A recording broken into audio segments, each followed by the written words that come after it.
Hi, this is Susanna from Hold It Right There Sewing Patterns.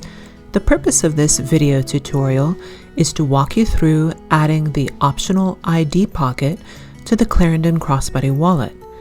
These instructions are found on page 14 of the sewing pattern, which is available on my website at the link below. This ID pocket is added to the bag after the instructions in step 16.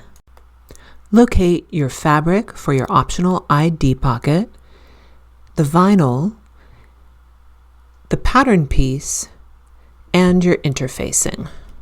Using pattern piece O, prepare your interfacing cut on the fold and carefully cut out the center rectangles through both layers. Unfold the fabric O piece and place wrong side up. Center the prepared interfacing on the wrong side of O. Fuse the interfacing. We're now going to draw the blue 2 by 1 inch marking in the center of the pattern piece.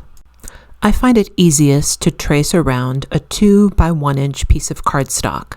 I place it in the center, as shown, and then draw around it with my friction pen or my washable fabric marker. As shown in step 03, I am drawing on the wrong side of the fabric.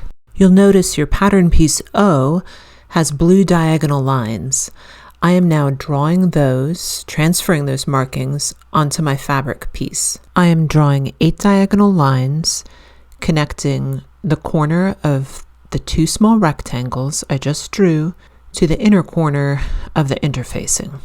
In step 04, you're going to carefully cut out the 2 drawn 2 inch by 1 inch rectangles. To do this, I find it easiest to first fold the rectangles I drew, cut a tiny incision with small sharp scissors, and then cut the rest of the rectangles. Then you will also cut the diagonal lines that you drew in the previous step. I'm now going to clip off the 4 outer corners of fabric. Fold the inside rectangle edges over the interfacing and press. Now fold the outer edges of fabric over the interfacing and press. I suggest using either double-sided tape or glue to keep the folded over edges in place, as well as to affix the vinyl. I'm using regular old Elmer's glue stick, usually used for paper, but I find it really works well for this step. I would suggest letting this dry completely before taking it to your sewing machine. I personally have never had any problem with the glue gumming up my sewing machine needle, but just in case. It never hurts to be cautious and let the glue dry completely first. As you can see, I'm applying glue and then firmly pressing the folded fabric over top of the interfacing. I am using 100% quilt weight cotton for this step.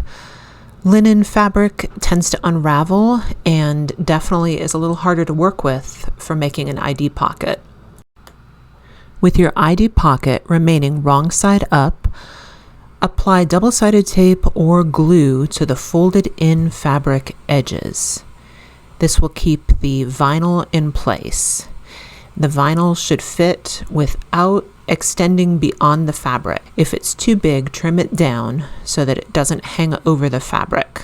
Use plenty of glue or double-sided tape so that when you fold the ID pocket in half, the clear vinyl is sandwiched inside and secure.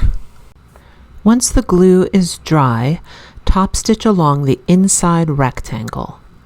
Then top stitch along the center folded edge. With my glue stick dry, I am first top stitching the inner rectangle 1/8 inch from the edge. Next, I'm top stitching the center folded side only, again 1/8 inch from the edge. We're now ready to sew the ID pocket to the flap interior bottom, the C2 side, with the zipper right side up. Keep the other C2 piece out of the way. I made an ID pocket out of contrast fabric so that it shows up better in this video. The ID pocket is centered with approximately 2.5 inches on the left and right side. Place the pocket a 1/2 inch below the seam of the zipper. The folded top stitched side of the ID pocket is on the left. I'm I'm now going to top stitch the ID pocket, leaving the folded edge for the opening. Keeping the other C2 layer out of the way while I sew, I'm top stitching the ID pocket, back stitching and pivoting at each corner. Your ID pocket is now complete and you're ready to resume your bag making of the Clarendon Crossbody Wallet at step 17. I hope you found this video tutorial helpful. Thanks for watching. Happy sewing!